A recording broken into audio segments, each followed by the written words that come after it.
to the Wise Take DFS podcast. I am your host, CK013. You can find me on Twitter at CK_013.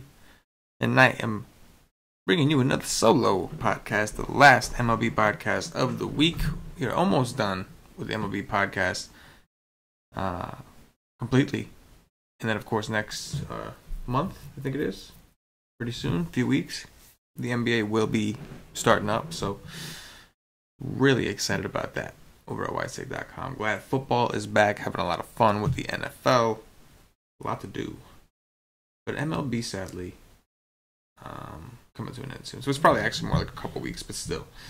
I think most teams have anywhere between 10 and 11 games left for the regular season. Of course, you got some playoff action. Should be a lot of fun. The one-game slates seem to have picked up a lot of popularity, particularly with football and basketball, but I've noticed the baseball ones are kind of a big deal. So, playoff time is when people start to care about MLB again. Usually, like, everybody cares about MLB until football comes, and then people just don't care anymore. Like, they're worn out from baseball. And then, when playoffs come, then everybody's like right back into it, and it's like all the games are intense and all that good stuff. But there is still opportunity to make some money, and so we are going to take a look at DraftKings tomorrow and try to break this bitch down. So we got Jacob deGrom of the New York Mets visiting Washington. Very, very expensive price tag for the DeGrominator. But he's just been awesome. 12 Ks, 7 innings against Boston. His last game in Boston, he's just been awesome. I don't really think a ton of people would talk you off of DeGrom, aside from maybe the price issue. You could argue that there's nothing to play for. Well, he is trying to. It's pretty obvious to me that he's trying to get the Cy Young. He already broke that record, so if that's all there is to it, the quality start record, I think it was. But I think he's trying to make a case for the Cy Young, so it's not like a wasted season for him. And the Mets seem to be supporting him with that, allowing him to throw, over 100 pitches in all these games when they're playing for literally nothing. So, I think DeGrom is fine. Probably your cash game option, I would say. Or at least one of. I guess there's a couple guys you can consider, but DeGrom definitely seems fine. Just expensive.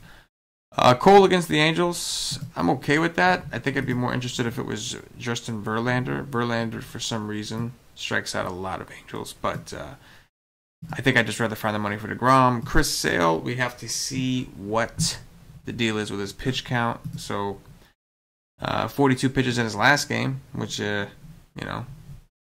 almost double what he did in the first game, but I would imagine he's still going to get babied.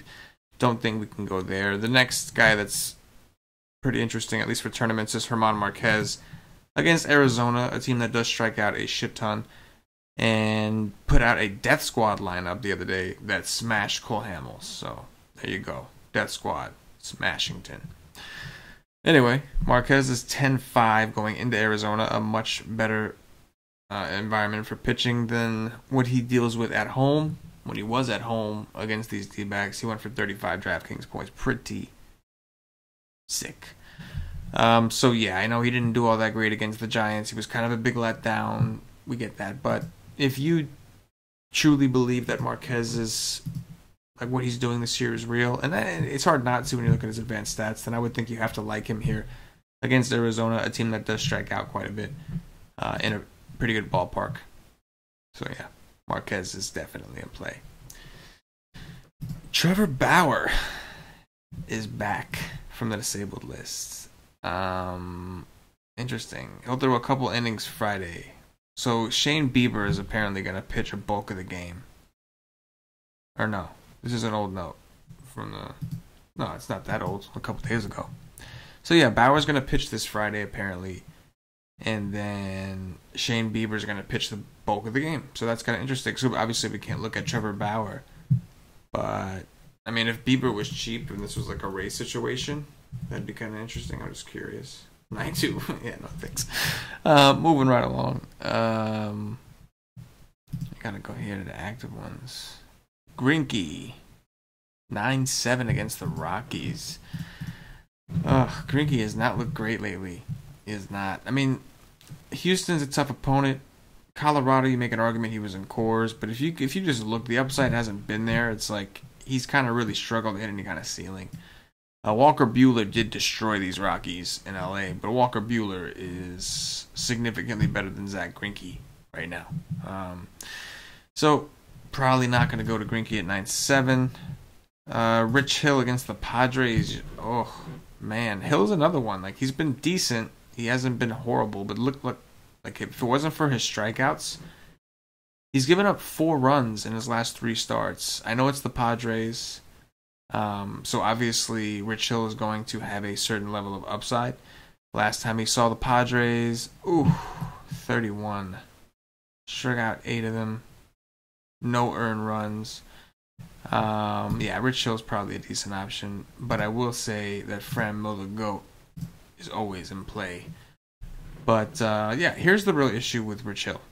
Look at his pitch count, right? Like, he's getting decent scores because of the strikeouts, but look at these pitch counts. They seem to be babying old pussy fingers again. So, this is something we got to keep in mind. Probably won't go to Rich Hill. There's just too many other good pitchers. Why would I? Why? Franmil the GOAT. All day. Don't think I want Barrios against Oakland. Just not trying to pick on Oakland. This is a good park. Madison Bumgarner at 9K against St. Louis would appeal me if this was 2 years ago.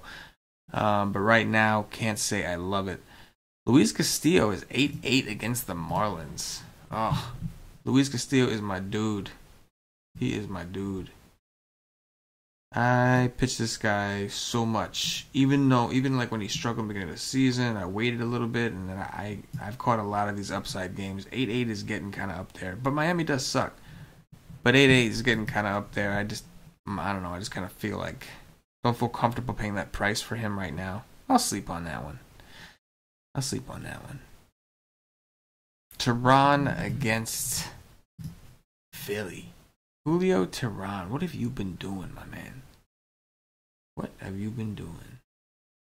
Nothing that great. Another situation where he's getting strikeouts, but I mean, like, pitch count doesn't appear to be an issue at all. You've got 4 innings in his last game, gave up 2 earned runs, didn't give up any home runs, just went 90 pitches with pitch count, which is high. I just don't see a need here with all those elite options up top. CC's probably like somewhat viable. I know I skipped over Heaney. Ooh, Heaney did against the White Sox. Heaney did this against the Astros. I'm not trying to mess with that. I think there's other options around here. I'm not trying to fuck with that. So that's why I skipped Heaney. CC Sabathia. You bastard. You fat bastard. You screwed me so many times lately.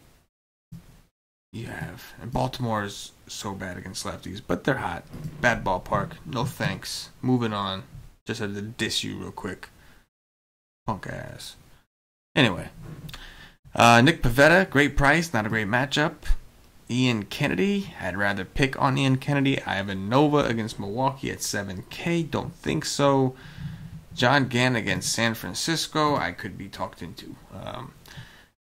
Got some upside. We've seen it from him a little bit. And San Francisco just sucks. They're just awful. So I could play some Gann at 6'9". YN Chen, he's at home. So what does that mean? It means even though he got his teeth kicked in by the Philadelphia Phillies and even the Pittsburgh Pirates, he's at home. So he's probably going to ball out with his balls out. I'm okay with Chen. Never really loved that guy. You know, Sean Reed Foley, this guy's got some nasty shit, man. He's got some real nasty, smelly shit. The problem is for some reason sometimes he sucks. No real explanation as to why, but he's working on it. You know, he's young, rookie. You can see here against the Yankees in Yankee Stadium, he balled out. He's got mega strikeout upside. Dude's got great numbers. But every once in a while, he will shit the bed. The first time he played the Yankees, shit the bed pretty bad. When he played Cleveland, he shit the bed pretty bad. But bounce back game against the Yankees in Yankee Stadium, not easy to do. He did his thing. Problem is he's playing the Rays, and the Rays are just like one of the GOAT offenses out there. All they do is win, no matter what. And nobody even knows or cares because they're in a division that is just extremely tough. But they actually have a very good record. And I too have been guilty of just assuming the Rays were a bad team because it just seems like, for a while there it was only like we're looking at it from a DFS perspective. It's like, who cares? But Rays fans have tweeted to me and pointed out to me that they're not actually that bad. And when I actually stopped to listen, when I actually stopped to smell the roses and just face reality, I saw that I was like, these guys have a very good record. Like in almost any other division, they're playoff contenders at least. So yeah, props to the Rays. Sean Reed-Foley, though, does have a lot of upside. He's a maybe. I don't know. I don't love picking on Tampa, but if you're going to pick on them, you want to do it while they're on the road. Liriano against Kansas City. I just don't think we have to take the risk. There's already a few guys I saw that I liked. He's been better, though. He has.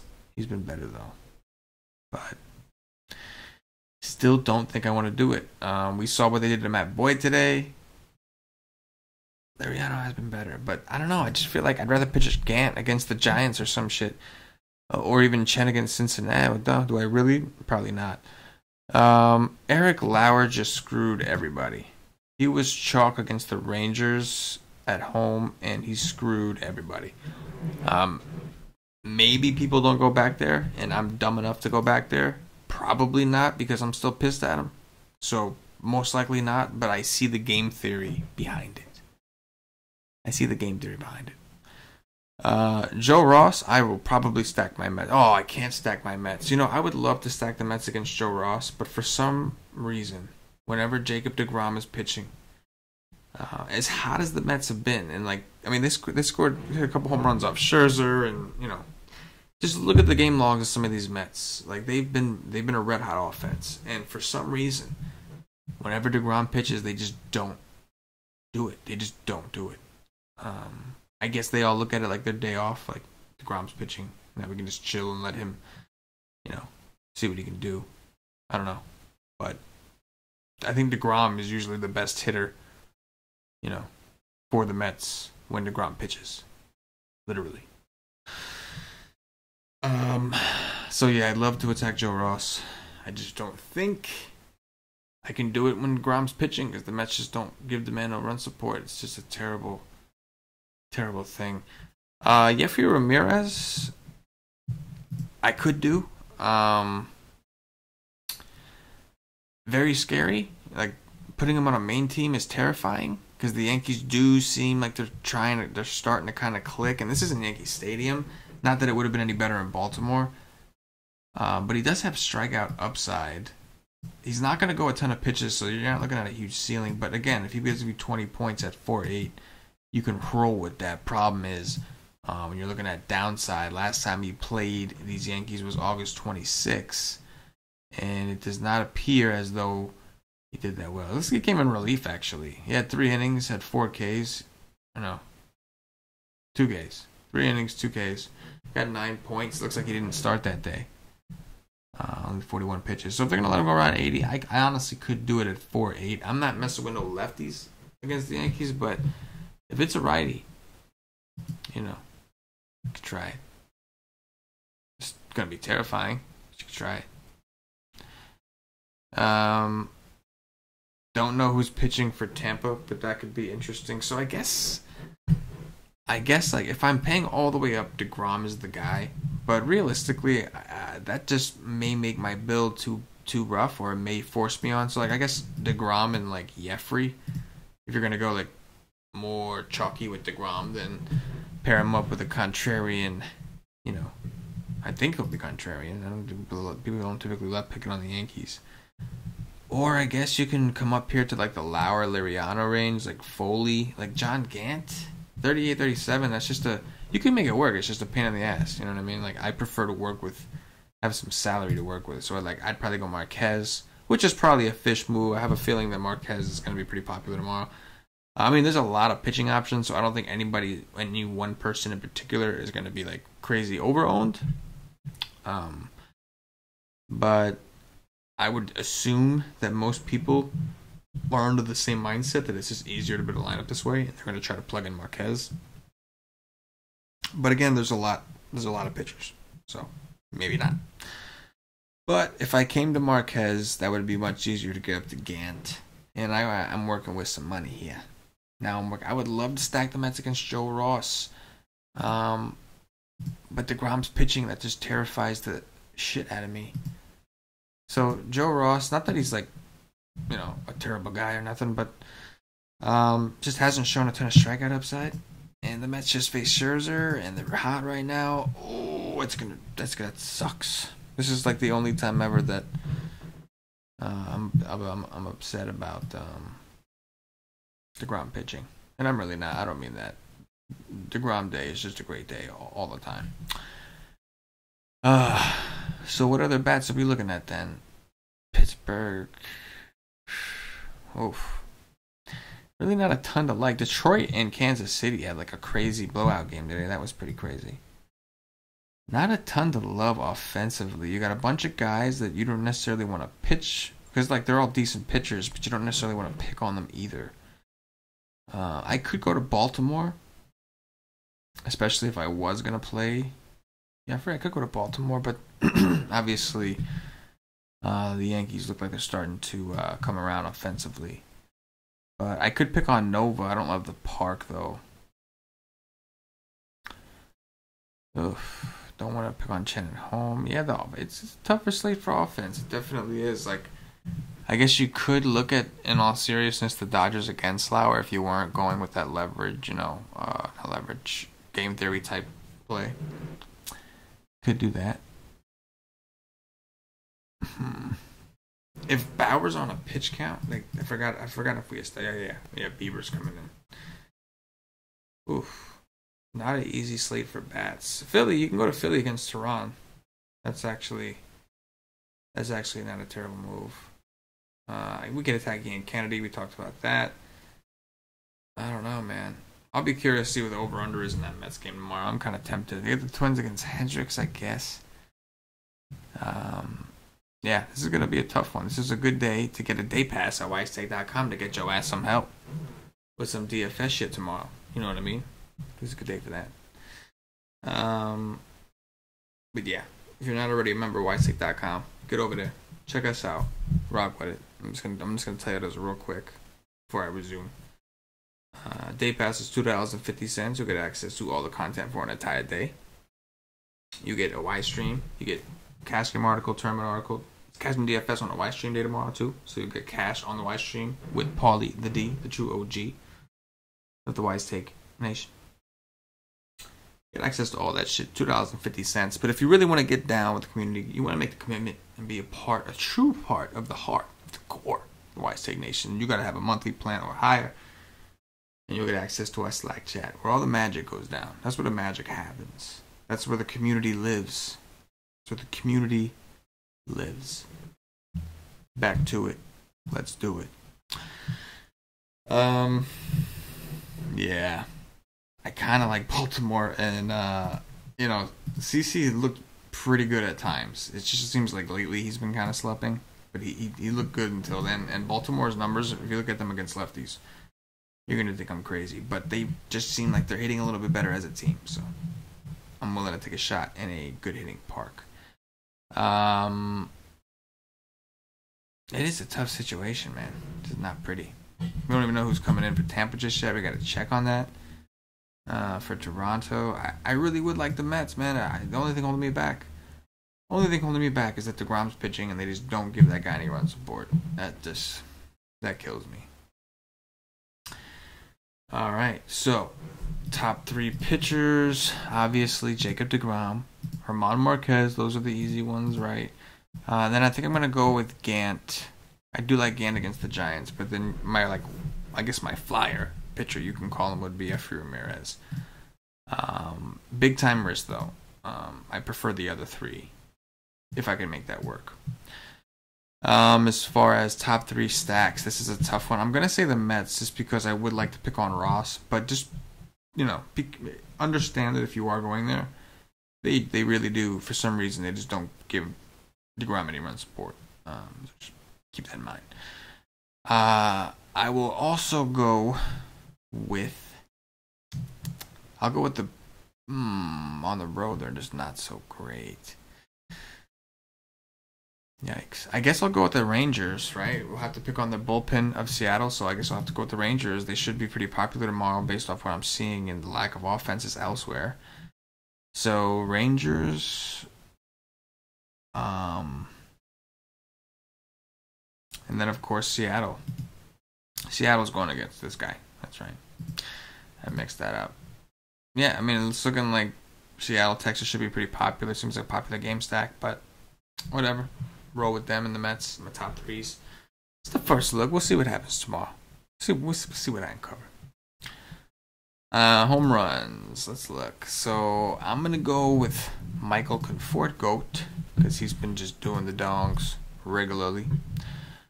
Let's go with Nelly Cruz in Texas. I'm liking that. And then let's take somebody from the Rangers. Gallo back? If Gallo is back, is he day to day? Bruised right toe. My man's got a bruised right toe. It is keeping him out of action quite a while.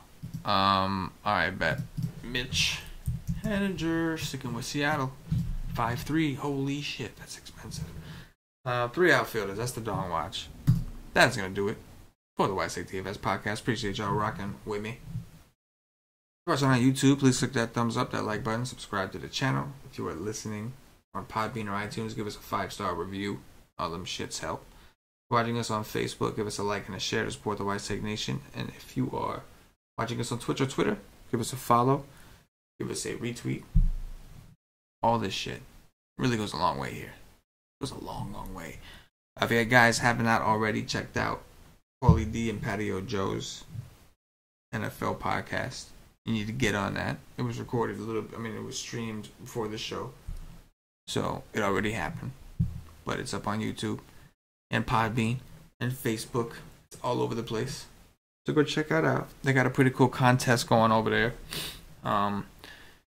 To get a free week of NFL for week 4. So basically the contest runs until Sunday, so you'll get it like for the next week access. But something about it, you have to watch the show and then you got to comment on the show, and whoever's got like the funniest comment gets to do it. So whoever gets the funniest comment gets the free week. So go over there, watch the NFL podcast. You got to like it, I think, and then partake. Why not? Get creative. Anyway, guys, that's going to do it for me. Appreciate y'all rocking with me. For myself, the entire Wise Take Nation, as always, good luck. Yeah.